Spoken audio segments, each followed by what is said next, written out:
Shalom, selamat pagi Bapak Ibu Saudara yang terkasih di dalam nama Tuhan Yesus Kristus. Di pagi hari ini, hari Sabtu tanggal 5 April 2025, terpujilah nama Tuhan. Digemar gerakan membaca Alkitab rutin kita, GSCA Peniel Surabaya dan GSCA Anugerah Cabang Kemendung. Terpujilah nama Tuhan. Baik, mari kita belajar akan kebenaran firman Tuhan di pagi hari ini. Saya mendapatkan satu berkat di mana di dalam Amsal pasal 24 ayat 1 sampai ayat yang kedua. Bapak Ibu, mari kita baca kebenaran firman Tuhan di pagi hari ini. Dan biarlah ini menjadi bukan hanya sekedar pengetahuan, tapi ini menjadi satu hal yang sangat penting dalam kehidupan kita dan kita melakukan kebenaran firman Tuhan. Di dalam Amsal pasal 24 ayat yang pertama dan kedua, begini bunyi firman Tuhan.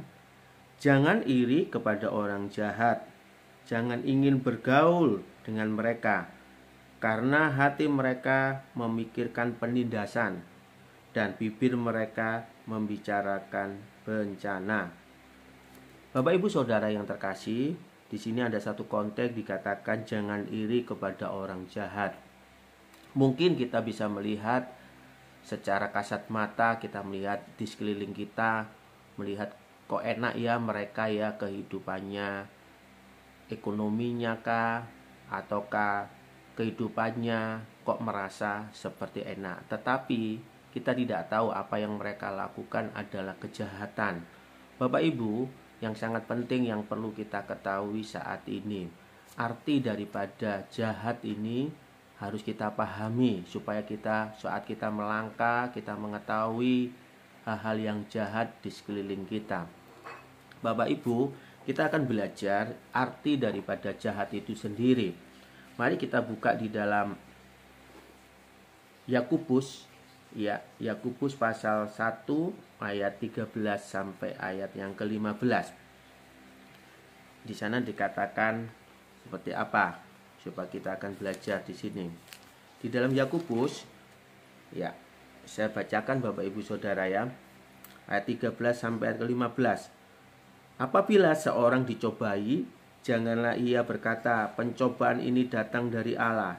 Sebab Allah tidak dapat dicobai oleh yang jahat, dan ia sendiri tidak mencobai siapapun. Tetapi tiap-tiap orang yang dicobai keinginannya sendiri, karena ia diseret dan dipikat olehnya. Dan apabila keinginan itu telah dibawahi, ia melahirkan dosa. Dan apabila dosa itu sudah matang, ia melahirkan baru. Bapak Ibu, kejahatan timbul dari hati kita, dari pikiran kita. Ini yang harus kita jagai. Kalau kita nggak bisa menjagai hati dan pikiran kita, kejahatan itu akan muncul, sehingga kita merasa iri dengan orang lain karena daripada pikiran dan hati kita. Kita dicobai dengan situasi dunia yang begitu rupa saat ini, sehingga kalau kita tidak bisa menjaga hati kita, pikiran kita, itu akan muncul hati kita melakukan hal-hal yang jahat di hadapan Tuhan. Nah, oleh sebab itu di Amsal itu diperingatkan jangan iri. Ya, berarti di situ kalau ada kata iri berarti dari hati kita, pikiran kita yang harus diwaspadai. Bapak Ibu Saudara, kita melihat coba di dalam Roma pasal 1 ya. Roma pasal 1 ayat yang ke-29. Saya bacakan Bapak Ibu. Begini bunyi firman Tuhan. 28 terlebih dulu ya, 28 terlebih dulu. Roma pasal 1 ayat 28, begini firman Tuhan. Dan karena mereka tidak merasa perlu untuk mengakui Allah, maka Allah menyerahkan mereka kepada pikiran-pikiran yang terkutuk, sehingga mereka melakukan apa yang tidak pantas, penuh dengan rupa-rupa kelaliman, kejahatan, keserakahan, dan kebusukan, penuh dengan dengki, pembunuhan, perselisihan, tipu muslihat, dan kefasikan. Mereka adalah pengumpat, pemfitnah, pembenci Allah, kurang ajar, congkak, sombong, pandai dalam kejahatan. Nah, perhatikan Bapak Ibu, dikatakan ya, pandai dalam kejahatan, pikiran, perbuatannya melakukan hal yang jahat, membuat hal yang curang, tidak taat kepada orang tua, tidak berakal, tidak setia, tidak penyayang, tidak mengenal belas kasihan. Itu poin-poin Bapak Ibu. Kalau kita mau melihat ciri-ciri daripada orang-orang yang jahat, kalau kita melihat hal-hal itu, kita jangan iri. Ya, apa yang mereka lakukan, mungkin mereka melakukannya ini dengan kesenangan mereka. Ya, kita melihat secara kasat mata seperti itu. Tetapi di hadapan Tuhan ini jahat. Dan hukuman bagi orang jahat, Bapak Ibu Saudara, kita lihat di dalam Matius, ya, Matius pasal 7. Ya. Matius pasal 7 ayat yang ke-23, Bapak Ibu Saudara, perhatikan. Saya bacakan. Pada waktu itulah aku akan berterus terang kepada mereka dan berkata, aku tidak pernah mengenal kamu. Enyalah daripadaku, kamu sekalian pembuat kejahatan. Nah, ini satu dasar yang begitu rupa mengapa kita tidak boleh iri. Ya, kita tidak boleh iri dengan orang-orang yang berbuat jahat. Karena orang-orang jahat akan mendapatkan hukuman di mana mereka tidak dikenal oleh Tuhan dan mereka akan mendapatkan hukuman kekal untuk selama-lamanya. Oleh sebab itu di dalam Amsal ini satu peringatan buat kita sebagai anak-anak Tuhan. Kita tidak boleh iri. Ya, jangan iri. Terlebih-lebih jangan sampai bergaul dengan kehidupan mereka. Karena firman Tuhan juga dikatakan pergaulan yang buruk ya merusakkan kebiasaan yang baik. Contoh, kebiasaan-kebiasaan kita, mungkin kita biasanya suka berdoa, kita biasanya suka memuji Tuhan. Karena pergaulan yang buruk ya, pergaulan yang buruk itu akan merusak kebiasaan kita yang baik. Akhirnya kita apa Bapak Ibu? Kita nggak pernah berdoa, kita nggak pernah baca firman Tuhan. Mari, saat ini sangat penting. Oleh sebab itu kita harus buang pikiran, perasaan atau hati kita yang mulai memikirkan hal-hal yang secara kedagingan kita. Ya, membuat kedagingan kita, karena kita sudah menjadi manusia yang baru. Kita sudah menjadi ciptaan yang baru. Bapak Ibu Saudara bisa lihat di dalam kebenaran firman Tuhan. Coba di dalam 1 Korintus 5 ayat yang ke-8 Bapak Ibu Saudara. Di dalam 1 Korintus pasal 5 ayat ke-8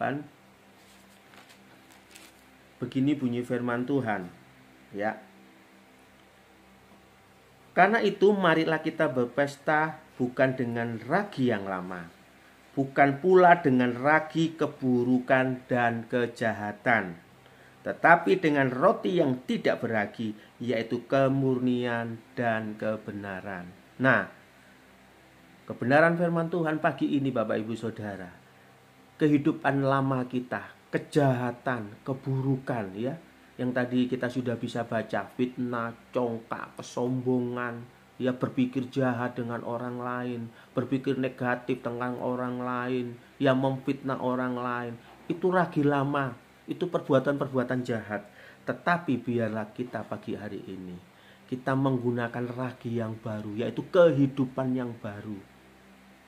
Kita menjadi orang Kristen mendapatkan kehidupan yang baru, ya, yaitu apa? Kemurnian dan kebenaran. Mari kita buang kejahatan-kejahatan yang pernah kita lakukan. Kita saat ini masuk dalam kehidupan yang baru, masuk dalam kehidupan yang luar biasa. Kalau kita mau baca lagi Bapak Ibu Saudara di dalam Yakobus pasal 1, ya, kita kembali dalam Yakobus pasal 1 ayat 21. Ada apa di sana? Kita akan melihat kebenaran firman Tuhan ini Bapak Ibu Saudara. Yakobus pasal 1 ayat 21 dikatakan, sebab itu buanglah segala sesuatu yang kotor. Kita buang pikiran kotor, hati yang kotor, hati-hati yang negatif, kita buang. Dan kejahatan begitu banyak itu, dan terimalah dengan lemah lembut firman yang tertanam di dalam hatimu yang berkuasa menyelamatkan jiwamu. Bagaimana kita membuang hati kita yang kotor, kita membuang kejahatan dalam diri kita, yaitu lewat apa, Bapak Ibu Saudara? Firman Tuhan. Ya, di situ dikatakan dan terimalah dengan lemah lembut. Ya, kita terima dengan lemah lembut apa? Kebenaran firman Tuhan. Kita baca firman Tuhan. Kita disucikan, dimandikan dengan kebenaran firman Tuhan dari hari ke hari. Oleh sebab itu jangan lupakan kita membaca firman Tuhan, Bapak Ibu Saudara. Kita terima ya dengan lemah lembut, dengan hati yang rendah hati. Itu artinya kita sedang dipangkas bila ada hati-hati yang jahat. Dengan firman Tuhan kita akan mengerti apa yang benar, ya, apa yang murni yang harus kita lakukan. Perhatikan di ayat 22, perhatikan. Tetapi hendaklah kamu menjadi pelaku firman dan bukan hanya pendengar saja, sebab jika tidak demikian kamu menipu diri sendiri. Ayo, setelah kita membaca firman Tuhan, kita menjadi pelaku firman Tuhan. Ya, pelaku firman Tuhan paling mudah Bapak Ibu Saudara, kasihlah sesama manusia. Itu juga salah satu firman Tuhan yang sudah di dalam tanam hati kita. Kita mengasihi orang lain.